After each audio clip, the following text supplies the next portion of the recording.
Hello everyone. 25 अप्रैल को जो भी न्यूज़ थी करंट अफेयर में, उनमें ज़्यादातर न्यूज़ पॉलिटी और इकोनॉमी की थी। फॉरेक्स रिजर्व न्यूज़ में था। इसके अलावा अगर हम बात करें जो आरक्षण की व्यवस्था है वो न्यूज़ में थी। इलेक्शन कमीशन न्यूज़ में था।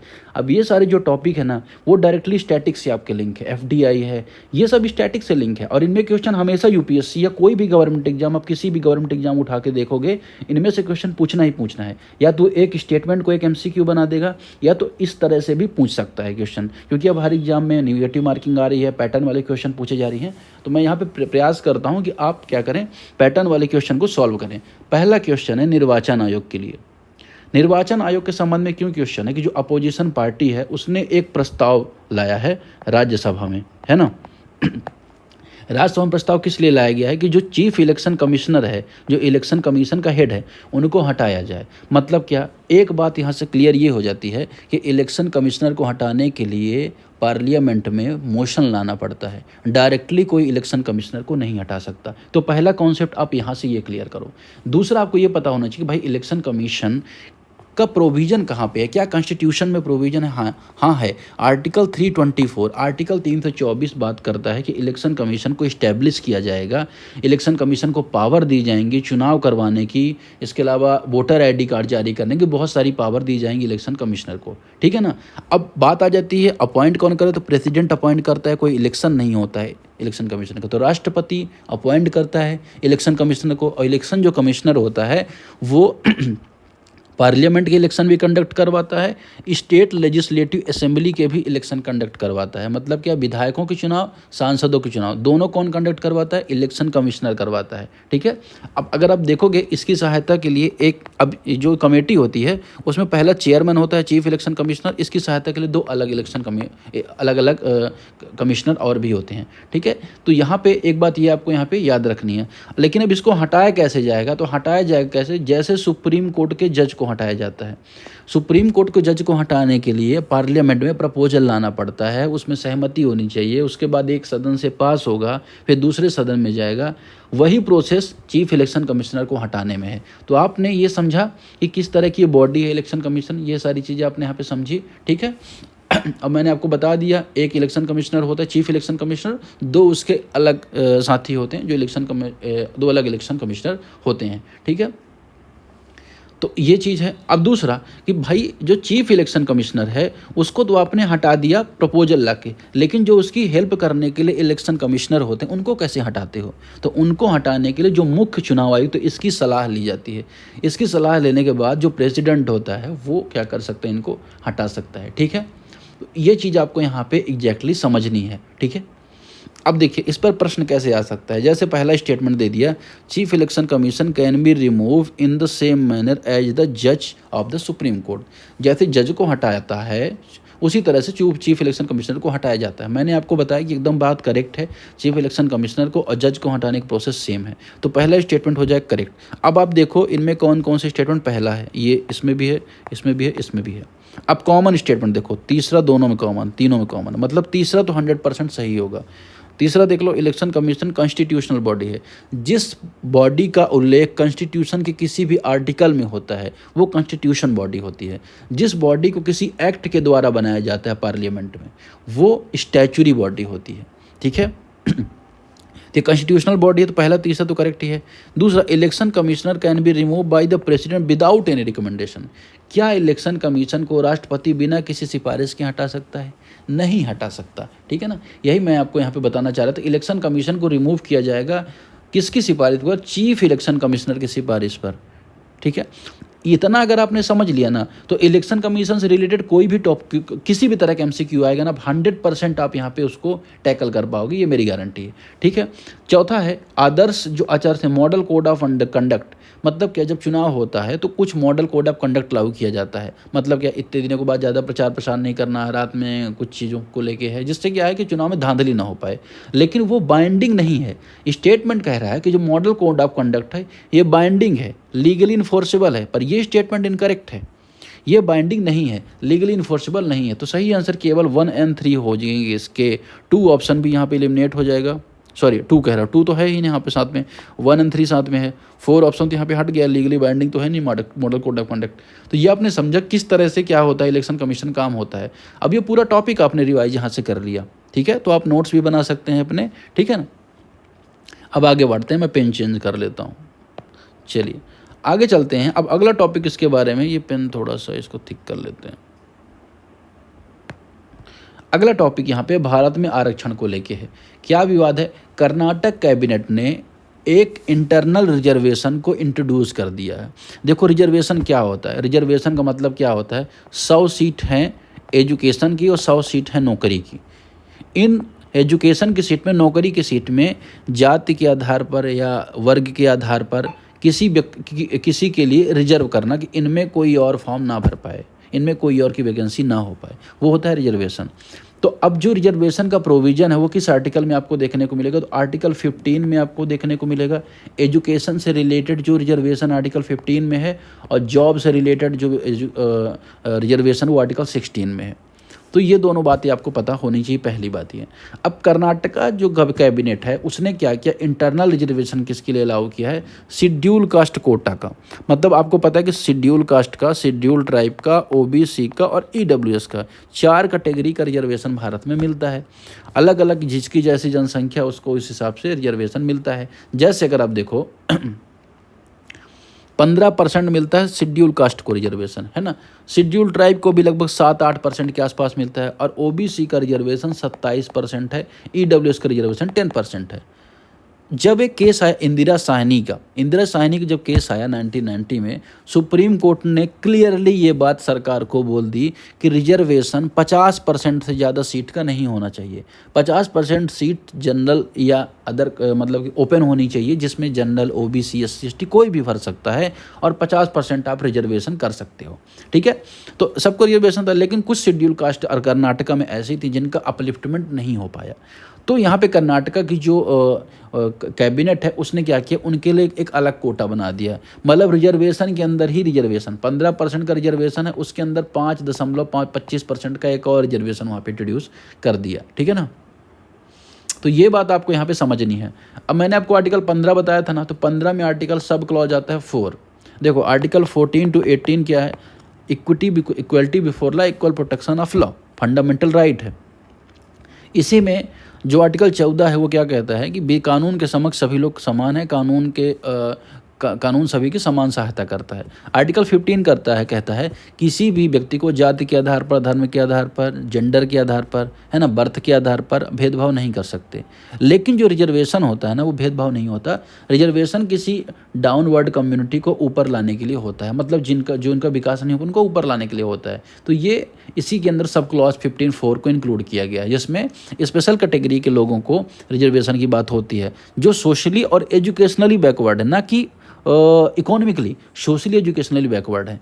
तो यहाँ पर 15(4) इसलिए बात करता है, और वहीं 16(4) किसके बारे में बात करता है कि भाई एजुकेशन में तो दे दिया, लेकिन जॉब में भी तो रिजर्वेशन देना पड़ेगा। तो 16(4) क्या करता है, पब्लिक एम्प्लॉयमेंट पे, ना कि प्राइवेट, पब्लिक एम्प्लॉयमेंट में रिजर्वेशन दिया जा सकता है, आर्टिकल 16(4) कहता है। और उसमें पदोन्नति मतलब प्रमोशन में भी आरक्षण की अलाउ होने की बात करता है सुप्रीम कोर्ट का जजमेंट। जब मुझे जजमेंट नहीं याद आ रहा है अभी, लेकिन हाँ, अब देखिए कोई भी कास्ट, शेड्यूल कास्ट कैसे बनती है, इसको डिसाइड कौन करता है, इसको डिसाइड करता है प्रेसिडेंट अगर बोल दिया कि किसी कास्ट को ये शेड्यूल कास्ट है, तो वो कास्ट को शेड्यूल कास्ट माना जाएगा, और ये पावर आर्टिकल 341 से मिलती है।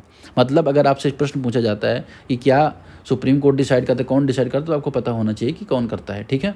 दूसरा, तो पहला स्टेटमेंट यहाँ पे करेक्ट हो जाएगा, article 341 power to notify schedule caste. दूसरा, sub classification within schedule caste, मतलब शेड्यूल कास्ट के अंतर्गत छोटी क्लासिफिकेशन करना has been completely settled and approve by the supreme court. Supreme court ने इसको पूरी तरह से मान लिया है, इसको सुलझा दिया है। भाई एक बात बताओ, इतना क्या ऐसी कोई बात होती है तो सुप्रीम कोर्ट का जजमेंट आता ना, पूरी तरह से अभी कोई ये मामला नहीं सुलझाया गया है। अब इसमें 2 मामले आते हैं। पहला मामला आता है ईवी, मैं मामला यहाँ पे बता दे रहा हूँ, ईवी चिनैया का मामला 2004 में आता है, जहाँ पे सुप्रीम कोर्ट ने अपोज किया कि भाई सब क्लासिफिकेशन मत करो, ऑलरेडी जो रिजर्वेशन है बहुत कम लोगों को मिल पाया, अब सब क्लासिफिकेशन करोगे फिर आप टारगेट नहीं कर पाओगे। तो एक तो ये इसमें, फिर एक और मामला आता है state of Punjab versus Devinder Singh. इस मामले में भी क्या किया जाता है, रिकंसिडर करने की बात की जाती है कि भाई बड़ी बेंच को भेज देते हैं ये मामला। बड़ी बेंच क्या होते हैं, देखो सुप्रीम कोर्ट के जो कोई जजमेंट होते हैं, या तो कोई सिंगल जज है, या तो कोई 3 जज मिलके बैठते हैं, 5 जज, 7 जज, तो ये बड़ी बेंच कहलाती है, आगे आगे बढ़ती जाती है। तो जब कोई बड़ा मामला होता है उसमें बड़ी बेंच को मामला दिया जाता है। जैसे राम मंदिर का मामला था, तो राम मंदिर के मामले में 5 जजों को दिया गया था, तो 5 जज में 1 जज पक्ष में देता है, 4 जज पक्ष में, 1 विपक्ष में, तो अभी जो निर्णय होता है उसे कंप्लीट माना जाता है। ठीक है, तो आपको ये पता होना चाहिए कि ऐसा कोई भी अभी सुप्रीम कोर्ट ने इसका मामला नहीं सुलझाया है, तो अभी सब क्लासिफिकेशन मामला फंस सकता है सुप्रीम कोर्ट में। दूसरा, article 16(4) allow reservation in public employment. Article 16(4) सार्वजनिक रोजगार में, मतलब पुलिस की नौकरी है, सिविल सेवा है, यहाँ पर रिजर्वेशन की बात करता है। That is absolutely correct. तो चौथा, internal reservation aim to address inequality within reserve category. भाई इंटरनल रिजर्वेशन क्यों लाया जा रहा है, इनइक्वलिटी को एड्रेस करने के लिए अंदर की कैटेगरी में। एक 134 यहाँ पे करेक्ट हो जाएगा।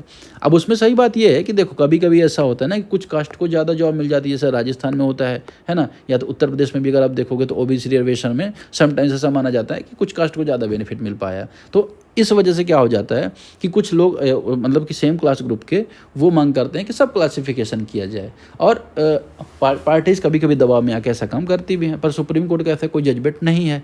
ठीक है, ना ही कॉन्स्टिट्यूशन में सब क्लासिफिकेशन करने की बात है। सब क्लासिफिकेशन आप समझ ही रहे होंगे। सब क्लासिफिकेशन मतलब क्या है, एक क्लास ऑलरेडी बनी हुई है शेड्यूल कास्ट की, उसको अलग अलग पार्ट में तोड़ना। ठीक है, अब चलिए आगे बढ़ते हैं, अगले टॉपिक की तरफ बढ़ते हैं। अगला टॉपिक किसके बारे में है, एफडीआई के बारे में है। देखो भारत में विदेश से पैसा कैसे आता है, भारत में विदेश से पैसा 2 तरह से आता है, एफडीआई के फॉर्म में आता है, एफआईआई के फॉर्म। मेजर बात समझो, है ना, इस पर एक मैंने डिटेल लेक्चर लिया है ना, आप जाके देख सकते हैं बैलेंस ऑफ पेमेंट का। लेकिन आप यहाँ पे समझो एफडीआई का मतलब क्या होता है और एफपीआई का मतलब क्या होता है। अगर आप यहाँ पे देखो एफडीआई का जो मतलब होता है, एफडीआई का मतलब होता है क्या, फॉरेन डायरेक्ट इन्वेस्टमेंट। मतलब क्या, फॉरेन डायरेक्ट इन्वेस्टमेंट मतलब क्या होता है, किसी कॉमर्शियल ऑपरेशन में, बड़ी कंपनी में इन्वेस्टमेंट करना। 10% के आसपास इन्वेस्टमेंट होती है जिसमें भारत में रोजगार आता है, भारत में लंबी पूंजी आती है, वो भारत के फायदे के लिए होता है, वो लॉन्ग समय तक टिकता है यहाँ पर जो एफडीआई होता है ना। दूसरा होता है एफपीआई, जैसे शेयर मार्केट के थ्रू आ गया पैसा, अब आया चला गया। बट तो भाई इससे क्या होता है ना, वोलेटिलिटी ज़्यादा हो जाती है इकोनॉमी में। तो एफआईआई मतलब क्या होता है, फॉरेन, एफपीआई मतलब फॉरेन पोर्टफोलियो इन्वेस्टमेंट होता है, स्टॉक में आया, बॉन्ड में आया, सिक्योरिटीज़ में आया। ठीक है ना, ये एक तरह का इनडायरेक्ट इन्वेस्टमेंट होता है, जबकि एफडीआई एक तरह का डायरेक्ट इन्वेस्टमेंट होता है। तो आपसे कोई पूछे कि भाई एफडीआई बेहतर है या एफआईआई बेहतर है, तो एफडीआई बेहतर है। एफडीआई स्टेबल है कि एफआईआई स्टेबल है, एफडीआई स्टेबल है। ठीक है ना, एफडीआई देश के लिए इंपॉर्टेंट है, एफडीआई इंपॉर्टेंट है। तो आपको ये सारी बातें पता होनी चाहिए। मैं ये सब बातें क्यों बोल रहा हूँ, क्योंकि इंडिया का जो नेट एफडीआई है, फॉरेन डायरेक्ट इन्वेस्टमेंट, वो बढ़ गया 45 महीने में हाईएस्ट पे पहुंच गया, 45 महीने में हाईएस्ट पहुंच गया। मतलब क्या, फरवरी 2026 में 6 मंथ का जो डिक्लाइनिंग ट्रेंड चल रहा था, मतलब 6 महीने से नीचे की तरफ आ रहा था इंडेक्स, तो अभी अचानक से बढ़ गया 4.6 बिलियन डॉलर। आरबीआई के डाटा के अकॉर्डिंग एफडीआई भारत में आया है। इससे क्या हुआ है, इससे जो ग्रॉस इनफ्लो है बढ़ा है, भारत पे जो अट्रैक्टिव डेस्टिनेशन आज भी बना हुआ है, जो बाहर की कंपनी होती हैं भारत में इन्वेस्टमेंट करना चाहती हैं, बड़े इन्वेस्टर भारत में इन्वेस्ट करना चाहते हैं, ये बात क्लियरली यहाँ पे दिखा रहा है। ठीक है, तो यहाँ पे आपको समझना है, ये डाटा भी क्वेश्चन वनडे एग्जाम में आ सकता है कि 4.6% की जो बिलियन डॉलर भारत में एफडीआई बढ़ा है, नेट एफडीआई। ठीक है ना, ग्रॉस एफडीआई तो 9 बिलियन के आसपास बढ़ा है, लेकिन नेट अगर आप देखोगे 4.6 बिलियन डॉलर भारत में एफडीआई बढ़ा है। ठीक है, ये बात आपको मैंने यहाँ पे बता दी। अब देखिए एफडीआई जो आता है वो 2 तरह के प्रोजेक्ट में आता है। देखिए एफडीआई 2 तरह के प्रोजेक्ट, पहला आता है green field project. Green field project का मतलब क्या होता है, किसी भी प्रोजेक्ट को स्क्रैच से शुरू करना, जीरो से। जैसे आप घर बनाते हैं तो आप घर में बुनियाद खोदते हैं, उसके अलावा पिलर डालते हैं, फिर बीम बनाते हैं, दीवार खड़ी करते हैं, छत डालते हैं, वो होता है घर बनाना, वो ग्रीन फील्ड प्रोजेक्ट है। लेकिन आप कोई पुराना घर लेते हैं, उसको आप रिन्यू करते हैं, तो वो आपका ब्राउन फील्ड इन्वेस्टमेंट कहलाता है। तो 2 फील्ड में इन्वेस्टमेंट आती है, ग्रीन फील्ड में नए प्रोजेक्ट में, ब्राउन फील्ड में जो आपका ऑलरेडी प्रोजेक्ट चल रहा है उसमें। ठीक है, कभी आपसे कोई पूछे, है ना, कि भारत में नेट एफडीआई कितना है, देखो भारत में एफडीआई आता है, ये बात तो करेक्ट है, लेकिन भारत से भी तो कहीं जाता होगा, भारत के भी लोग तो दूसरे देश में पैसा खर्च करते हैं। तो भारत में मान चलो कि 100 रुपये का एफडीआई आया, ये कहलाता है ग्रॉस एफडीआई, लेकिन भारत से 20 रुपये का एफडीआई विदेश चला गया, तो नेट एफडीआई कितना बचा, नेट एफडीआई बचा 100 माइनस 10, ग्रॉस माइनस जो गया इधर से 80 रुपये नेट एफडीआई भारत में बचा। अब जब कोई एफडीआई आता है तो कैपिटल इन्वेस्टमेंट तो लाता ही है, टेक्नोलॉजी लाता है, अमेरिका कोई कंपनी जब आएगी ना तो टेक्नोलॉजी लाएगी। अब देखिए ये काम और करता है कि जो करंट अकाउंट डेफिसिट है, सीएडी है, इसको कम करने में मदद करता है। अब करंट अकाउंट डेफिसिट क्या होता है, भारत बहुत सारे देशों से सामान खरीदता है और बहुत सारे देशों को सामान बेचता है। अगर भारत ज़्यादा सामान खरीदता है तो भारत को पैसे ज़्यादा देने पड़ते हैं, तो जब भारत को घाटा होता है उसे कहते हैं करंट अकाउंट डेफिसिट। तो ये फिर कम होता है, मतलब विदेश से भी पैसा आ गया, इन्वेस्टमेंट आ गई, तो फिर हमारा एफडीआई की वजह से करंट अकाउंट डेफिसिट हमारा कम हो जाता है। तो ये डिटेल लेक्चर आप उसमें जाके देख लेना, ठीक है। स्टेटमेंट है net FDI calculate gross inflow minus outflow. Net FDI में जो ग्रॉस इनफ्लो होता है उसमें से जो आउटफ्लो होता है उसको घटा दिया जाता है। ग्रीन फील्ड इन्वेस्टमेंट रिफर करती है एक्विजिशन ऑफ एग्जिस्टिंग कंपनी, मतलब क्या ग्रीन फील्ड मौजूदा कंपनी पर निवेश होता है, नहीं, ब्राउन फील्ड होता है ना मौजूदा पर निवेश। ग्रीन फील्ड तो मतलब अगर आप देखो तो ग्रीन फील्ड तो नेट शुरू से जब इन्वेस्टमेंट किया जाता है उस पर होता है। दूसरा ऑप्शन यहाँ पे हटा दो, ये एलिमिनेट, ये एलिमिनेट, ये एलिमिनेट, 1 3 4 इसका करेक्ट आंसर आ गया। 3 भी पढ़ लो, एफडीआई में टेक्नोलॉजी भी आती है, एम्प्लॉयमेंट जनरेशन भी होता है ना, ठीक है। तो ये बात आपको पता होना चाहिए। अब चौथा स्टेटमेंट है कि जो ए decline in outward FDI increase net FDI, मतलब क्या, डिक्लाइन हुआ आउटवर्ड, भारत से बाहर जाने वाला एफडीआई कम हुआ है और आने वाला बढ़ा है, ये बात यहाँ पे करेक्ट है, तभी एफडीआई हमारा बढ़ा है। 1 3 4 इससे करेक्ट आंसर हो जाएगा। तो आपने यहाँ पे समझा, 3 बहुत मेजर टॉपिक आपने यहाँ पे समझे। अब चलेंगे आगे के टॉपिक की तरफ, मैं पानी पी लेता हूँ।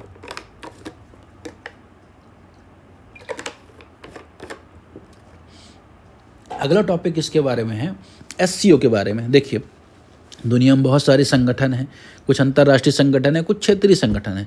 तो जो एससीओ है, जिसको शंघाई कॉरपोरेशन ऑर्गेनाइजेशन कहा जाता है, ये एक तरह का क्षेत्रीय संगठन है। अगर आप देखो ये जो कंट्रीज़ हैं, खासतौर पर एशिया की जो कंट्रीज है इसमें जुड़ी हुई हैं, इनकी अलग अलग टाइम बैठक होती है, कब इस्टेब्लिश किया गया सब मैं आपको बताता हूँ। अभी इनका क्या हुआ, डिफेंस की मीटिंग हुई है, डिफेंस मिनिस्टर जितने भी थे एससीओ मेंबर्स वो सभी आपस में मिले हैं। कहाँ पे मिले हैं ये इंपॉर्टेंट है, मिले हैं बिश्केक में। बिश्केक कहाँ है, तो कोई बिश्केक किसकी कैपिटल, किर्गिस्तान की कैपिटल है, किर्गिस्तान की कैपिटल है क्या, बिश्केक। वहाँ पर राजनाथ सिंह गए, उनकी मीटिंग हुई है, टेररिज्म को लेके, एक्सट्रीमिज़म को लेके, रेडिकलिज्म को लेके, इनको लेके यहाँ पे सभी देशों के बीच में बैठक हुई है, ठीक है। तो ये बात आपको पता होनी चाहिए। अब और आपको क्या पता होना चाहिए कि भाई शंघाई कॉरपोरेशन ऑर्गेनाइजेशन कब इस्टेब्लिश किया गया था, सीधे प्रश्न बनेगा वनडे एग्जाम में, पीसीएस में। इसको इस्टेब्लिश किया गया था 2001 में, लिख लीजिए नोट्स में। अब इसमें कौन कौन मेंबर है, इंडिया है, चाइना है, रशिया है। इंडिया पाकिस्तान बहुत कम ग्रुप में एक साथ मेंबर हैं रीजनल, तो ये एक ऐसा ग्रुप है जिसमें भारत भी मेंबर है, पाकिस्तान भी मेंबर है, कजाकिस्तान है, किर्गिस्तान है, तजाकिस्तान है, उज्बेकिस्तान, ईरान है। आपको क्या याद रखना है, आपको ये याद रखना है कि भारत भी मेंबर है प्लस पाकिस्तान भी मेंबर है, लेकिन अफ़गानिस्तान इसका मेंबर नहीं है। सारे स्थान इसमें जुड़े हैं, तजाकिस्तान, किर्गिस्तान, लेकिन अफ़गानिस्तान नहीं, एकदम ध्यान रखना है आपको, ठीक है। सॉरी, भारत कब से मेंबर हुआ, फाउंडिंग मेंबर नहीं, भारत 2017 से इसका मेंबर हुआ, ठीक है। अब इसी के अंदर एक इसका ग्रुप है जिसे रैट्स कहा जाता है। रैट्स का मतलब है रीजनल एंटी टेररिस्ट स्ट्रक्चर, मतलब आतंकवाद को कम करने के लिए मदद करता है कौन सा ग्रुप, रैट्स का ग्रुप, ठीक है। ये बात आपको यहाँ पे याद रखनी है। चलिए अब ऑप्शन देखे थे कि इंडिया फुल मेंबर बना 2017 से, ये बात यहाँ पे करेक्ट है, तो पहला ऑप्शन यहाँ पे करेक्ट हो जाएगा। दूसरा एससीओ है जो dedicated rats team anti terrorist, ये भी बात यहाँ पे करेक्ट है, दूसरा भी करेक्ट हो जाएगा। तो all SCO member countries part of NATO. अब देखो भाई नाटो का पार्ट कैसे हो जाएंगे, नाटो जिसको 1949 में बनाया गया था, नॉर्थ अटलांटिक ट्रीटी ऑर्गेनाइजेशन, जिसमें अमेरिका और उसके सारी अलाइड यूरोपियन कंट्रीज़ हैं, और वो आपस में एक पैक्ट साइन किए हों जिसमें आर्टिकल 5 है, अगर यूरोपियन नाटो कंट्रीज़ में या अमेरिका में कोई भी देश हमला करता है, सारे देश मिलकर उसके ऊपर अटैक कर देंगे। ये नाटो का पैक्ट है, ठीक है। एससीओ कम्प्लीटली डिफरेंट है। एससीओ एक तरह का बनने का प्रयास कर रहा है, लेकिन एससीओ उतना मजबूत संगठन नहीं है। एससीओ में अपने अलग अलग कन्फ्लिक्ट हैं, भारत है, रसिया है, पाकिस्तान है। भारत पाकिस्तान कभी एक पेज में होते ही नहीं है, भारत चाइना कभी एक पेज में नहीं होते हैं, तो वो बात यहाँ पे है, ठीक है ना। आगे देखते हैं अगला जो टॉपिक इसके बारे में है। अगला टॉपिक यहाँ पे consider the following statements about the Pykara lake. अब पाइकारा लेक को लेकर न्यूज में था, न्यूज में क्यों था ये भी हम देख लेंगे थोड़ा सा, लेकिन यहाँ पे आपको उसके संबंध में स्टेटमेंट्स यहाँ पे जानने हैं, ठीक है। न्यूज़ में क्यों था ये भी हम यहाँ पे देख लें। तो अभी क्या मद्रास हाई कोर्ट ने रिफ्यूज़ किया है जो टेम्पररी स्टे लगा हुआ था बोटिंग सर्विसेज पर। तो देखिए अभी बहुत बड़ा टॉपिक नहीं है, बस आपको लोकेशन पता होनी चाहिए कहाँ है। तो पाइकारा लेक कहाँ है? पाइकारा लेक है कर्नाटक के कुर्ग में है। तो कर्नाटक के कुर्ग में पाइकारा नदी पर बने बांध के कारण इसका नाम पाइकारा हुआ है, ठीक है, मान लेते हैं। पाइकारा नदी का उद्गम मुकुर्थी पीक से होता है, मुकुर्थी जो चोटी है वहाँ से होता है। Lake surrounded by Mukurthi national park, यह झील मुकुर्थी राष्ट्रीय उद्यान से घिरी हुई है। अब इन चारों में से कौन सा ऑप्शन यहाँ पे करेक्ट होगा ये आपको यहाँ पे बताना है। अब देखो झील के बारे में आए तो आपको सबसे पहले क्या पता होना चाहिए, भारत की सबसे बड़ी झील कौन सी है? भारत सबसे बड़ी झील चिल्का झील है। भारत की सबसे लंबी झील कौन सी है? तो वेम्बनाड झील है। वेम्बनाड झील कहाँ है? तो वेम्बनाड झील केरला में है। चिल्का झील कहाँ? चिल्का झील उड़ीसा में है। भारत की सबसे बड़ी खारे पानी की झील कौन सी है जिसमें साल्टेड वाटर, वो भी चिल्का है। अब भारत की सबसे बड़ी मीठे पानी की झील, फ्रेश वाटर झील पूछा जाए तो वह है डल झील। डल झील कहाँ है? डल झील जम्मू कश्मीर में है। डल झील से कौन सी नदी गुजरती है? झेलम नदी के गुजरती है। दुनिया की सबसे बड़ी मीठे पानी की झील कहाँ है? तो बैकाल लेक। कहाँ पे है लेक बैकाल? कहाँ पे है? रूस में है, दुनिया की सबसे बड़ी लेक। ग्रेट 5 लेक्स किसे कहा जाता है? जो अमेरिका में है, जिन्हें क्या कहा? सुपीरियर, मिशिगन, ह्यूरॉन, एरी, ओंटारियो, इनको ग्रेट लेक्स कहा जाता है, 5 ग्रेट लेक्स। अब पूछा जाए कि सबसे बड़ी खारे पानी की लेक कौन सी है? तो कैस्पियन सी। कैस्पियन सी भले नाम है लेकिन वो लेक है, चारों तरफ से लैंड से घिरी हुई, इसलिए उसे कैस्पियन सी। तो दुनिया की सबसे बड़ी साल्टेड वाटर लेक है। Fresh water Baikal lake. भारत की सबसे बड़ी फ्रेश वाटर डल लेक। भारत की सबसे बड़ी जो साल्ट वाटर चिल्का लेक। भारत की सबसे लॉन्गेस्ट लेक वेम्बनाड लेक। और क्या बचा? लेक में कुछ भी नहीं बचा। तो और जैसे मान चलो, और आप क्या 5 मैंने बता दिया। आई थिंक इतना ही इंपॉर्टेंट है लेक में, अगर आपको इतना पता है तो दैट इज़ मोर सफिशिएंट, ठीक है। अब देखो स्टेटमेंट यहाँ पे जो है, अब आपको इसमें से करेक्ट आंसर फाइंड करना है। इस पीडीएफ को आप पढ़ोगे और खुद इसका करेक्ट आंसर आप फाइंड आउट करोगे, ठीक है। चलिए आगे बढ़ते हैं। अगला क्वेश्चन है the Atlas drone swarm system recently in news is associated with. Atlas जो ड्रोन स्वाम सिस्टम है वो रिसेंट में न्यूज रहा, किस देश से संबंधित है, किस देश से जुड़ा हुआ है, इसके बारे में आपको वहाँ पे बताना है। तो इसका सही आंसर क्या हो जाएगा? चाइना हो जाएगा। Recently China people liberation army है, चाइना की जो आर्मी उसको PLA कहा जाता है, पीपल्स लिबरेशन आर्मी। उसने अनवील किया न्यू एटलस ड्रोन, जिसको अटलस ड्रोन स्वाम सिस्टम कहा जाता है। ज़्यादा डिटेल नहीं जानना, दूसरे देश के डिफेंस सिस्टम के बारे में ज़्यादा अपन को नहीं जानना है, ठीक है। क्वेश्चन नंबर 7 है, सेकंड लास्ट क्वेश्चन है। Which of the following statements about the state Malacca is correct. Malacca जो स्टेट है उसके बारे में आपको सही स्टेटमेंट बताना है। चलो स्टेटमेंट क्या है? It connect the Indian ocean with Pacific ocean. मैं आपको एक छोटा सा मैप में दिखाता हूँ, बड़ा सा मैप दिखा देते यहाँ पे जगह है। तो देखो ये है भारत का नक्शा। भारत के नक्शे में ये आपको पता है कि ये सारे साउथ ईस्ट एशियन कंट्रीज़ हैं, ठीक है ना। फिर यहाँ पे आपको अंडमान निकोबार द्वीप समूह आ जाएगा, यहाँ पर छोटे छोटे देश आ जाएंगे, यहाँ पर इंडोनेशिया आ जाएगा, यहाँ पर ऑस्ट्रेलिया आ जाएगा। अब देखो यहाँ पर एक छोटा सा ये वाला इंडियन ओशन का रीजन है, इंडियन ओशन रीजन है, और ये पैसिफिक ओशन, ठीक है। अब अगर आप देखोगे यहाँ से एक छोटा सा पास हो जाता है, जो भी इधर उस सामान जाता है ये इस पास से होते हुए जाता है, तो ये पास को मलक्का पास कहा जाता है। और ये मलक्का पास किसको मिलाता है? इंडियन ओशन को मिलाता है, किससे? पैसिफिक ओशियन से। तो पहला स्टेटमेंट यहाँ पे करेक्ट हो जाएगा, ठीक है। दूसरा, it is the largest oil transit choke point in the world. दुनिया का सबसे बड़ा लार्जेस्ट चोक पॉइंट है, ये आपको बताना है करेक्ट है नहीं। तीसरा, it lies between India and Sri Lanka. Bharat और श्रीलंका के बीच में लाई करता है, ये बात इनकरेक्ट है भाई। आप इसकी लोकेशन श्रीलंका तो यहाँ पे है, श्रीलंका और भारत के बीच में पाक स्ट्रेट है, पाक स्टेट बोला जाता है उसे। हालांकि पाकिस्तान के नाम से भले आपको लगे, लेकिन उसको पाक स्टेट बोला जाता है। ठीक है,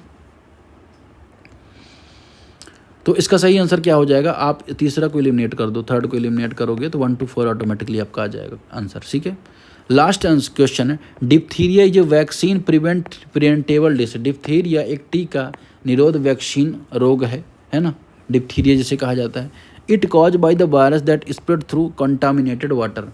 यह किस पानी से होता है, जो कंटामिनेटेड पानी से ये डिप्थीरिया रोग होता है, ये आपको यहाँ पे बताना है। देखो, तो पहला जो असर्शन है वो करेक्ट है, लेकिन दूसरा यहाँ पे इनकरेक्ट है। ठीक है ना, यह वायरस से नहीं होता, बैक्टीरिया से होता है। तो जो डिप्थीरिया रोग है बैक्टीरिया से होता है ना, साइनोबैक्टीरियम डिप्थरी इसका साइंटिफिक नेम है। अब जो रेस्पिरेटरी जो सिस्टम होता है ना, जैसे सांस लेने में, इन सब में, इस सब के माध्यम से फैल जाता है, ना कि पानी दूषित जल से। ठीक है, तो पहला ऑप्शन तो यहाँ पे करेक्ट है, दूसरा आर जो है इनकरेक्ट है। तो आज के डिस्कशन फिलहाल इतना ही। कैसा लगा आप ज़रूर बताएं, कमेंट मुझे करें। इसका एक्सप्लेनेशन यहाँ पे आसान से ही पा सकते हैं। जो आंसर मैंने नहीं बताएं आपको खुद यहाँ पे आंसर फाइंड आउट करने हैं। ठीक है।